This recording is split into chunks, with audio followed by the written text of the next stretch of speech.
자, 오늘 이 시간에는 복받는 사람, 이런 제목으로 같이 은혜를 나눕니다. 한번 따라 하시겠습니다. 복받는 사람, 복받는 사람. 그럼 다 복받는 사람 되시기를 주님의 이름으로 축원합니다. 이 시편은 복 있는 이란 말로 시작됩니다.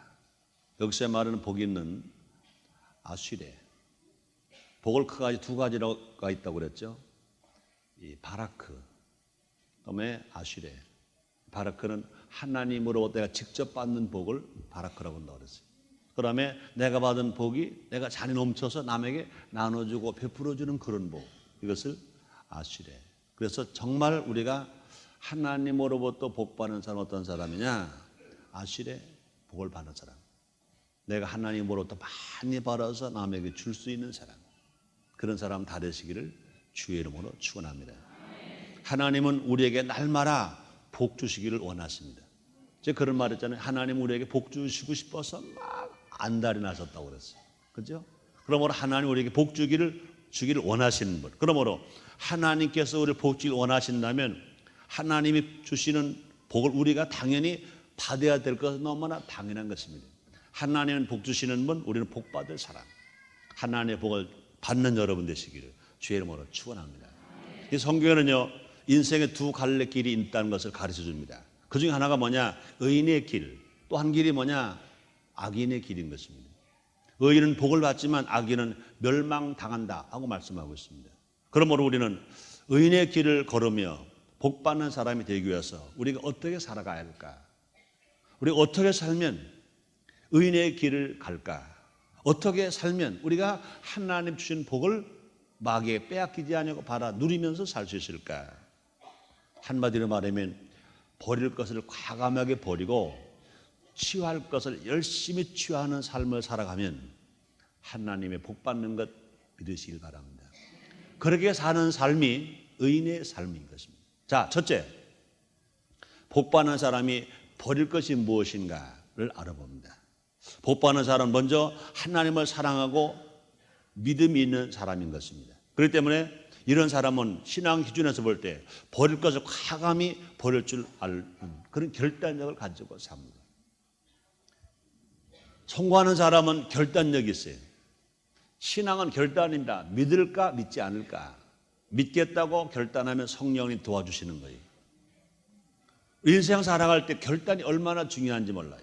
그리고 우리는요, 복 받는 사람은 결단해야 돼요. 첫째, 뭘 결단합니까? 우리가 버릴 것 중에 뭘 버려야 돼요? 악을 버려야 돼요. 따라합시다. 악을 버리자. 시편 1편에서 1절에 이렇게 말하면 복이 있는 사람은 악인의 길을 쫓지 아니하며 죄인의 길에 서지 아니하며 오만한 자리에 앉지 아니하고, 이렇게 말씀했습니다. 유유상종이라는 말이 있습니다. 쉽게 말해서 성격이 비슷한 사람들끼리 저희끼리 모여 산다, 그런 뜻일 것입니다. 또 무리의 법칙이라는 말도 있는 것입니다. 그럼 우리는 결코 악의 무리에 끼어들어서는 안 된다, 그 말인 것입니다. 악한 사람으로부터 멀리하고 악한 일들로부터 멀리해야 하나님 기뻐하신다, 그 말입니다. 그렇죠? 악한 사람들로부터 멀리해야 돼요. 악한 일로부터 멀리해야 돼요. 그래서 주님 뭐라 말씀하십니까? 악은 모양이라도 버리라, 이렇게 말씀하셨습니다.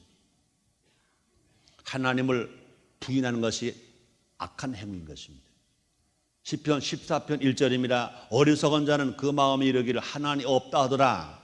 저희는 부패하고 소행이 가증하여 선을 행하는 자가 없도다, 이렇게 말했습니다. 그렇습니다. 하나님을 부인하면 인간의 모든 행위가 다 방지하게 행하게 되는 것입니다.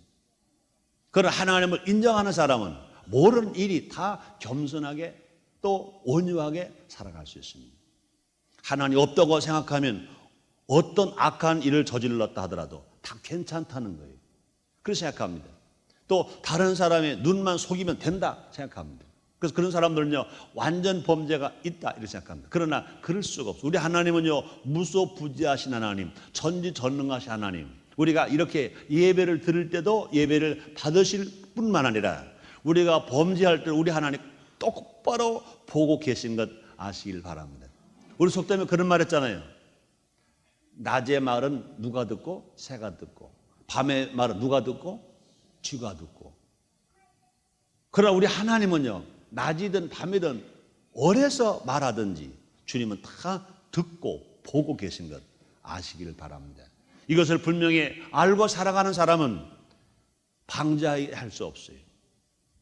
또 죄를 함부로 지을 수가 없어요. 사람의 눈만 속이면 다 속였다 이렇게 말할 수가 없는 것인 것입니다. 그래서 하나님이 없다는 사람, 하나님을 인정하지 아니하는 사람들은요, 남에게 피해를 줄 뿐만 아니라 또 살인, 강도, 자기 사기 같은 일들을 아무런 양심도 꺼리낌 없이 행하는 것입니다. 또 우리는요, 악한 게 무엇이 있습니까? 사람을 이용하는 것은 참 악한 거예요. 우리가 사람끼리 서로 어떻게 이해하고 관용하고 사랑하고 용서하고 협력하면서 힘을 모아서 함께 살아야 되는 것입니다. 그런데 사람들은 이제 사람을 이용하려고 해요. 사랑 성도님들이에요. 우리가 사람을 이용하려고 하면 그것은 악입니다. 하나님은 절대로 원치 아니하십니다. 사람들 왜 실패하느냐? 사람을 위해서 살면 하나님 기뻐하셔서 복을 주시는데, 사람을 위해서 살지 않고 사람을 이용하려고 할 때 하나님은 싫어하십니다. 하나님 손길이 떠나십니다. 하나님의 보호하심이 없습니다. 그러므로 하는 일마다 안 될 수밖에 없어요. 그러므로 사업하는 사람들이 내가 이 물건을 만들어서 돈을 많이 벌겠다 하고 사업하는 사람은 다 망하는 거예요.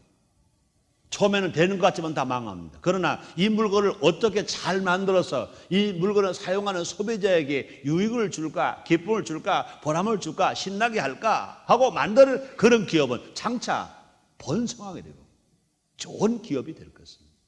장사도 마찬가지인 것입니다. 내가 이걸 팔아서 얼마를 벌을까, 어떻게 속여서 벌을까, 미친다고 팔아가지고 유익을 남을까, 그러면은요, 결국은 그 사업하다가 망해버리고 마는 거예요. 돈을 벌었다 하던 건 진정한 돈이 아닌 것입니다. 장사하는 사람들도요, 내가 어떻게 더 좋은 물건을 더 싼 값에 구입해다가 그 동네에서 소비자들에게 잘 팔아서 그 사람들에게 기쁨을 줄까, 유익을 줄까, 얼마나 싼 값에 공급해 줄까, 그런 마음을 가지고 장사하는 사람은 장사가 처음엔 더딘 것 같지만 장차 그 장사가 잘 되고 인생을 성공으로 살아갈 것입니다. 그럼 우리는 절대로 사람을 이용하면 안 돼. 사람을 위해서는 살지라도 사람을 이용하면 안 되는 것입니다. 사람 다 누구인 겁니까? 하나님의 사랑하는 사람들입니다. 요한복음 3장 16절에 보니까 하나님이 세상 이처럼 사랑하사 독생자를 주셨으니 그렇습니다. 하나님의 사랑하는 사람인데, 더더구나 하늘 형상과 모양대로 지음을 받은 사람인데 어찌 사람을 이용한단 말입니까? 이건 안 되는 거예요. 사람을 이용하려 망하는 거예요. 철학자 칸트는 그런 말을 했습니다. 인간을 수단으로 대하지 말고 목적으로 대하라, 이렇게 주장했습니다. 그렇습니다. 모든 사람은 본래 하나님 형상을 따라 지어졌습니다. 모든 인간 속에는 존엄한 인격과 생명이 담겨져 있습니다. 우리가 다른 사람을 대할 때는요, 사랑과 우애로서 대해야 된다 그 말입니다. 사람을 착취하고 악용함으로써 이 사회 온갖 악행에 저질러지고 있습니다. 이 사회가 지금 왜 IMF 만났어요? 왜 어려움을 당합니까? 기업하는 사람은 기업하는 사람대로 사람을 이용했고, 미안합니다, 정치하는 사람은 정치하는 사람들대로 표 얻기 위해서 이용하려고 하고, 모르는 사람들이 좀 있다는 사람, 힘 있다는 사람이 자꾸 사람을 이용하는 거예요. 그러니까 결과적으로 이런 어려움을 당하고 있는 것인 것입니다. 이런 악이 다 우리에게서 떨어져 나가야 돼요. 우리를 이용하려고 하는 이 잘못된 사상이 우리 주위에서 다 물러가야 이 사회가 IMF도 이기고 맑고 밝고 환한 사회가 될지 믿습니다. 또 복받는 사람은 교만을 버려야 됩니다. 교만은 패망의 선봉이라고, 넘어진 앞잡이라고 그랬습니다. 교만한 사람은 일시적인 향락은 누릴 수 있을지 몰라도 지속적인 행복은 결코 없습니다. 교만한 사람은 절대 행복이 없어요. 교만한 사람은 절대 평안함이 없어요. 아무리 물질이 있고 명예 있고 건강 있고 아름다움을 다 가지고 있다 하더라도 그 사람의 평안이 없어요. 그 사람의 행복이 없습니다. 교만한 사람에게는 절대 행복이 없습니다. 그러므로 오만한 자리에 앉지 말아야 된다, 성경은 가르쳐줍니다. 그렇습니다. 성경에서 오만한 자는 하나님과 의를 무시하고 아나무인격으로 사는 자를 가리키는 것입니다. 공자도 말합니다. 어버이를 사랑하는 자는 감히 남을 미워하지 못하고 어버이를 공경하는 자는 감히 남을 업신여기지 못한다 그랬습니다. 효자는 오만하지 않습니다. 효자는 악의 길로 걸어가지 않습니다. 예수님도 말씀하십니다. 누구든지 자기를 높이는 자는 낮아지고 누구는 자기를 낮추는 자 높아지리라. 마태복음 23장 12절에서 말씀했습니다. 또 과도한 욕심을 부리지 말아야 됩니다. 욕심을 버려야 돼요. 오만한 자의 악행은 탐욕에서 비롯된 것입니다. 이러한 탐욕과 금정 숭배와 불효의 행위야말로 말세의 징조가 되는 것입니다. 바울이 말합니다. 디모데후서 3장 1절로 2절인 것입니다. 내가 이것을 말라, 내가 이것을 알라. 말세에 고통하는 때가 그러니 사람들은 자기를 사랑하며 돈을 사랑하며 자긍하며 교만하며 회방하며 부모를 거역하며 감사치 않으며 거룩하지 아니하며 그렇습니다.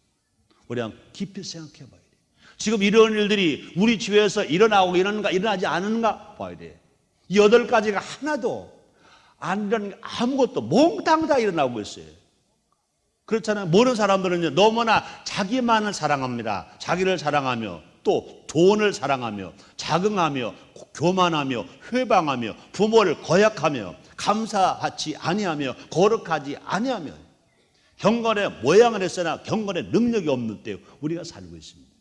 주여 주여 하는 자마다 주님의 뜻대로 사는 자가 없다는 것입니다.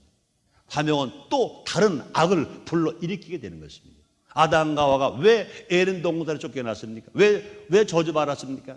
피조물인 아담과 하와가 창조주 하나님처럼 선과 악을 구별하려고 하다가 피조물인 아담과 하와가 하나님처럼 눈이 밝아지려고 하다가 결과적으로 교만했기 때문에 과다한 욕심을 부렸기 때문에 에덴 동산에서 쫓겨나고 저주를 받았고 그 씨에서 모든 인류가 저주받는 삶을 살게 되었습니다. 그럼 우리는 이런 것들을 다 버려야 해요. 자, 그러면 두 번째, 복받는 사람이 취할 것은 뭔가? 복받는 사람이 할 것은 무엇인가? 한번 생각해 봅니다. 복받는 사람은 수동적인데 머무르지 않으려고 적극적인 삶을 살아가는 사람인 것입니다. 우리는요, 적극적이어야 돼요. 할 것은 안 할 것을 안 했다면, 적극적으로 안 한다면 할 것도 적극적으로 해야 돼요. 적극적인 사람. 우리가 예수를 믿고 구원의 확신이 있는 사람, 성령 세례받고 성령 충만한 사람은요, 적극적입니다. 할 수 있다, 하면 된다, 해보자 하고 삽니다.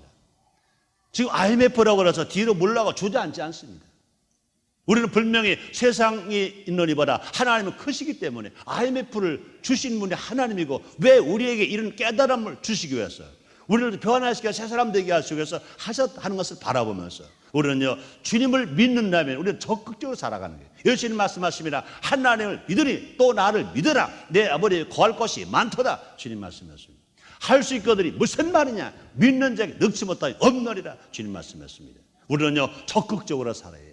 소극적으로 살면요, 망하는 것입니다. 사랑도 마찬가지인 것입니다. 용서하는 것은 소극적인 사람이, 적극적인 사람은 사랑하는 것입니다. 용서하는 거 끝나면은 사랑해야 돼요. 사랑하는 여러분 되시기를 주의 이름으로 축원합니다. 그렇습니다. 적극적인 삶을 살아가는 사람. 그래서 주님의 뜻을 쫓으며 행할 것을 부지런히 행하는 사람. 이러한 사람이 하늘의 복과 땅의 복을 받고 살아갈 수 있습니다. 욥기서 8장 5절로 7절에 이렇게 말씀하십니다. 너희가 하나님을 부지런히 구하고 전능하신 이에게 빌고 또 청결하고 정직하며 정령 너를 돌아보시고 의로운 집으로 형통하게 하실 것이라. 네 시작은 미약했으나 네 나중은 심히 창대하리라. 주님 말씀하십니다. 지금은 어렵지만 나쁘러 잘 되는 사람 어떤 사람입니까? 하나님을 부지런히 찾는 사람, 전능하신 이에게 열심히 기도하는 사람, 청결한 사람, 정직한 사람. 그렇습니다. 우리가 부지런해야 신앙생활로 잘하는 거예요. 부지런해야 기도도 많이 할 수 있는 거예요. 또 부지런해야 청결하게 살아가는 겁니다. 부지런해야 정직한 것이에요. 게으른 사람은요, 핑계 댈 것만 찾아요. 게으른 사람은요, 거짓말 할 것만 찾아요. 부지런한 사람은요, 일하기도 바쁜데 어떻게 거짓말 꾸밀 생각이 어디 있겠어요? 남을 속일 생각 어떻게 하겠어요? 지금 일하기도 바쁜데. 부지런한 사람은 거짓말 할 줄도 몰라. 또 부지런한 사람은 청결하고 깨끗하고 정직하게 살아가요. 우리 모두가 다 부지런합시다. 지금 게으른 사람은 지금부터 잠자는 거예요. 지금이 밤잠인가 낮잠인가 모르겠네요. 그러나 부지런한 여러분들은 이처럼 아침부터 열심히 일하고 또 예배드리고 또 저녁에 또 예배드리고 또 기도하고 새벽에 나와서 성경통도 1000번 특별 새벽 기도하고 할렐루야. 또 복받는 사람은요, 영의 양식을 섭취합니다. 하나님의 말씀을 영혼의 양식으로, 영혼의 만나로 먹습니다. 하나님의 말씀을 읽고, 하나님의 말씀을 듣고, 하나님을 묵상하고, 하나님의 말을 전하면서 하나님을 실천하며 살아가는 것입니다. 그래서 시편 1편 2절로 3절에 보니 오직 여호와 율법을 즐거워하여 그 율법을 주어하러 묵상하는도로다. 저는 시냇가에 심은 나무가 씨를 쫓아 과실을 맺으며 그 잎사가 마르지 않은 것 같으니 그 행사가 다 형통하리로라. 주님 말씀했습니다. 그렇습니다. 우리 영혼과 정신이 잘 되어야 범사가 형통하게 됩니다. 우리 주님 말씀했습니다. 요한서 3서 2절에 사랑하는 자의 내 영혼이 잘 된 것처럼 내가 범사가 잘 되고 간구하노라 말씀했습니다. 오늘날 우리 사회 문제가 뭡니까? 신앙 회복되지 않는 게 문제인 것입니다.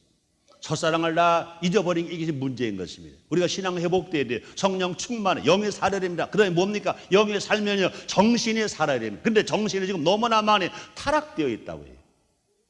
신앙이 죽으니까 정신이 타락되었다고요. 너무나 많은 사람들이 물질에만 빠지니까 정신이 타락되었다고, 정신이 죽어 있다고 해요. 이게 큰 문제인 것입니다.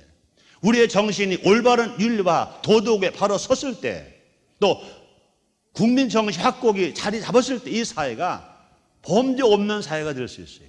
맑고 밝고 환한 사회가 될 수 있어요. 잘 살 수 있는 사회가 될 수 있습니다. 중요한 것이 뭐냐? 신앙. 중요한 것이 뭐냐? 정신. 이 정신이 좀 모두가 똑바로 바뀌어 있어야 돼요. 너무나 많은 사람들이요 정신을 잃어버렸어요. 정신이 다 흐리멍텅해. 정신이 왔다 갔다 해. 잘못 미쳤어. 우리가 주님께 미치고 선한 일에 미치고 자기가 할 일에 미치면 되는데, 자기가 사랑할 사람에게 미치면 되는데 엉뚱한 잘못된 데 미쳐가지고 이 사회가 이처럼 어디로 굴러가는지 모를 정도로 어려움을 당하는 것입니다. 우리가 어떻게 살아가야 돼요? 하나님 말씀으로 돌아와야 돼요. 예수 십자가로 돌아와야 돼요. 신앙을 회복해야 돼요. 정신을 차려야 돼요. 정신을 살아야 우리가 맑고 밝고 환한 사회를 만들고 살기 좋은 이 사회를 만들고 우리 모두가 건강하게 복되게 행복하게 살게 될 줄 믿습니다. 우리의 신앙은 주님 말씀을 날마다 묵상해야 됩니다. 또 말씀을 실천하며 살아가야 되는 것입니다. 그럴 때 우리의 신앙은 성장하는 거예요. 그럴 때 우리의 정신이 똑바로 바뀌어서 정신에 살아서 우리가 살아가는 것입니다. 주여 주여 하는 줄 많으나 주님의 뜻대로 사는 자가 힘이 작다고 그랬습니다. 또 우리의 가장 소중한 시간을 여기 활용해야 되는 것입니다. 정신이 가장 맑고 영혼이 활기찬 때, 그때 하나님 말씀을 묵상해야 하는 것입니다. 그때 주님을 만나는 것, 그때 언제입니까? 새벽인 것입니다. 주님 말씀하신 나를 간절히 찾는 자가 날 만나고 그랬습니다. 나를 간절히, 그 뭡니까? 새벽에, 나를 새벽에 찾는 자가 날 만난다. 주님 말씀하십니다. 그러므로 새벽에 주님의 말씀을 묵상하고 또 우인들의 교훈을 귀담아 듣고 또 하나님의 기도하고 그날 하루를 더욱 값지게 살아간다는 얼마나 중요한지 모릅니다. 또 복받는 사람은요 부모를 공경해야 됩니다. 효자가 되어야 된다 그 말인 것입니다. 부모 공경은 하나님의 명령이에요. 부모 공경, 하나님께서 축복해 주시겠다고 약속하신 약속입니다. 출애굽기 20장 12절입니다. 네 부모를 공경하라. 그래야만 너희 하나님 나 여호와가 네게 준 땅에서 네 생명을 길리라. 이렇게 말씀했습니다. 그러므로 먼저 가정의 부모를 잘 모셔야 돼요. 가정의 부모, 자기를 피로 낳아주시고 눈물로 길러주시고 땀 흘려 교육시키신 부모님을, 자기 부모님을 잘 공경해요. 자기 부모님을 잘 모셔야 돼요. 부모님에게 효도해야 돼요. 어떤 사람들을 보면요 자기 부모는 소수이지만 등한히하고 남의 부모만 좋아서 헬렐레야 하는 사람이죠. 자기 부모는 못 배웠거든요. 자기 부모는요 가난하거든요. 자기 부모는 없거든요. 근데 친구 부모는 배움도 많고 또 멋있고 또 어머니도 더 멋있는 것 같으시니까 남의 부모 앞에 가서 헬렐레야. 이런 자녀가 되어서 제일 먼저 뭡니까? 나의 부모, 나를 피로 낳아주시고 나를 길러주시고 나를 교육시켜준 나의 부모, 그 부모가 배웠든지 못 배웠든지 이 세상에 하나밖에 없는 나의 부모, 그 부모를 제일 사랑할 줄 알고 제일 존경할 줄 알고 공경할 줄 알고 모시는 우리가 되어야 될 줄 믿습니다. 그러므로 디모데전서 5장 8절입니다. 가족을 돌보지 아니하는 자는 믿음을 배반한 자요 불신자보다 더 악한 자 아니라 이렇게 말했습니다. 그렇습니다. 그러므로 하늘의 복은 부모를 통해서 자녀에게 흘러내려오는 것입니다. 아브라함의 복이 이삭에게, 이삭의 복이 야곱에게, 야곱의 복이 이스라엘의 12지파에게 임한 것처럼. 시편 133편 2절로 3절입니다. 머리에는 보배로운 기름이 수염과 아론에 흘러서, 아론의 수염에 흘러서 그 옷깃까지 내린 것 같고 헐머니 이스라엘이 시온에서 내린 것 같도다. 거기서 여호와께서 복을 명하시나니 그 영생이로다, 이렇게 말씀하셨습니다. 성경에는요, 부모 잘 모시고 복 받는 사람 너무나 많아요. 오늘은요, 요셉을 한번 생각해보면, 요셉은요, 부모를 공경함으로 애굽의 국무총리가 되었습니다. 당대 세계 제일 강한 나라, 제일 큰 나라, 애굽 나라의 국무총리, 몇 살 때? 불과 나이 30세. 약관 30에 세계 최강대군 애굽 나라의 국무총리의 놀라운 축복을 받았습니다. 왜 그렇습니까? 요셉은 효자예요. 요셉은 양떼를 치는 형님들이 안부를 아버지가 궁금해했었어요. 아버지가 너무 궁금하니까, 얘야, 내가 지금 맛있는 음식을 만들어 줄 테니까 형들에게 좀 갖다 주겠니? 지금 아버지 소원은 뭡니까? 형들이 궁금한 거예요. 아버지가 형들이나 궁금해 하시니까 가기 싫지만, 그러나 아버지 말씀에 순종해서 자기 형들이 먹을 도시락을 가지고 형들을 먼 길을 찾아갔습니다. 효성입니다. 그뿐이 아닙니다. 애굽에 내려온 형제들에게 아버지를 토끼 모셔오라 말합니다. 효성을 나타냈습니다. 나중에 그는 부친이 야곱의 다음과 같은 기도를 통해서 복을 받았습니다. 창세기 49장 25절 26절입니다. 네 아비의 하나님께로 말미암나니 그가 너를 도우실 것이요 전능자로 말미암나니 그가 내게 복을 주실 것이요 위로 하늘의 복과 아래로 온천의 복과 젖먹이는 복과 태의 복이로다. 네 아비의 축복이 네 여보지의 축복보다 나아서 영원한 산이 한없음 같이 이 축복이 요셉이 모래로 돌아오며 그 형제 중 뛰어난 자의 정수리로 돌아오리로라. 놀라운 축복을 받았습니다. 그뿐이 아닙니다. 나의 부모뿐만 아니라 이웃의 부모, 모든 우리 어른을 공경하는, 이것이 효인 것입니다. 나를 낳아주시고 길러주신 나의 부모만이 아니라 모든 어른들을 공경하는 것, 우리 어른을 공경하는 것, 이것이 분명히 효인 것입니다. 그러므로 성경적인 효는요, 결코 부모 공경에만 국한하지 않습니다. 이웃의 어른들을 섬기는 것이, 내 이웃을 내 몸과 사랑하라 하는 예수의 명령을 준양하는 것이요, 성경적 효를 실천하는 것입니다. 이렇게 효를 실천하면서 사랑하는 사람 장수와 번영의 복을 주신다고 약속했습니다. 에베소 6장 1절로 3절입니다. 자녀들아 너희 부모를 좋아하라 순종하라 이것이 옳으니라. 네 아버지 어머니를 공경하라 이것이 약속에는 첫 계명인 이는 내가 잘 되고 땅에서 장수하리라. 주님 말씀하셨습니다. 사랑 여러분들이 부모에게 효함으로 말미암아 땅의 복과 하늘의 복을 다 받으시기를 주님의 이름으로 축원합니다. 왜 우리가 부모에게 효해야 됩니까? 우리가 그 부모님이 피로 낳아주시고 눈물로 길러주시고 땀으로 교육시켜주시고 두 말을 또 걷더니 하나님의 명령이요 하나님의 약속입니다. 부모 공경 하나님의 명령이요 하나님의 약속인 것입니다. 그럼 우리는요 분명히 자녀된 도리로서 당연하지만 하나님의 명령, 하나님의 약속이기 때문에 우리는요 그러므로 부모 공경은 그 말씀이 곧 뭡니까? 하나님 말씀에 순종하는 것입니다. 왜 그렇습니까? 부모를 공경하러 하나님 명령하시기 때문에. 그럼 부모 공경은 하나님 공경이요 부모 공경은 하나님 말씀에 순종하는 것입니다. 또 복받은 사람은 이웃을 사랑해야 합니다. 시편 1편 6절입니다. 대저 의인의 길은 여호와께서 인정하시나 악인의 길은 망하리로라 이렇게 말했습니다. 신약시대 이후로 의인은 성령의 법을 따르며 또 하나님과 이웃을 사랑하는 사람을 가리키는 것입니다. 마태복음 22장에서 예수님 말씀하신 너는 마음을 다하고 뜻을 다하고 성품을 다하여 주 여호와 너의 하나님 사랑하라 이와 같이 네 이웃을 네 몸처럼 사랑하라 이렇게 말씀했습니다. 예수님은 이웃의 의미에 대해서 이렇게 가르쳐주고 있습니다. 누가복음 10장에서 어떤 율법사가 내 이웃이 누구입니까? 라고 질문했을 때 예수님은 이렇게 대답합니다. 내가 먼저 그의 이웃이 되라 이렇게 말씀하셨습니다. 누가복음 10장 36절로 37절입니다. 너에게는 이 세 사람 제사장, 레위인, 사마리아인 중에 누가 강도 만한 자 이웃이 되겠느냐? 가로되 자비를 베푼 자이다. 예수께서 이르시되 가서 너도 이와 같이 하라 하시니라 이렇게 말씀하셨습니다. 그렇습니다. 선한 사마리안 같이 강도 맞는 것과 같은 사람들에게 찾아가 도움을 주고 사랑을 베풀어주는 이것이 진정한 이웃이다, 그 말인 것입니다. 결국 성경적인 실천하는 사람은 하나님의 복을 받습니다. 성경적인 효자는 하나님 아버지를 거역하지 아니하고 부모를 저버리지 아니하고 그래서 악인의 길을 쫓지 아니하고 죄인의 길에 서지도 아니하고 오만한 자 자리에 앉지도 아니하는 사람. 그러면 효자는 부모를 공경하고 어른을 공경하고 이웃을 사랑하는 사람. 효자는 책임을 지는 사람, 가족을 돌보기 위해서 땀 흘리고 애쓰고 수고하고 일하는 사람.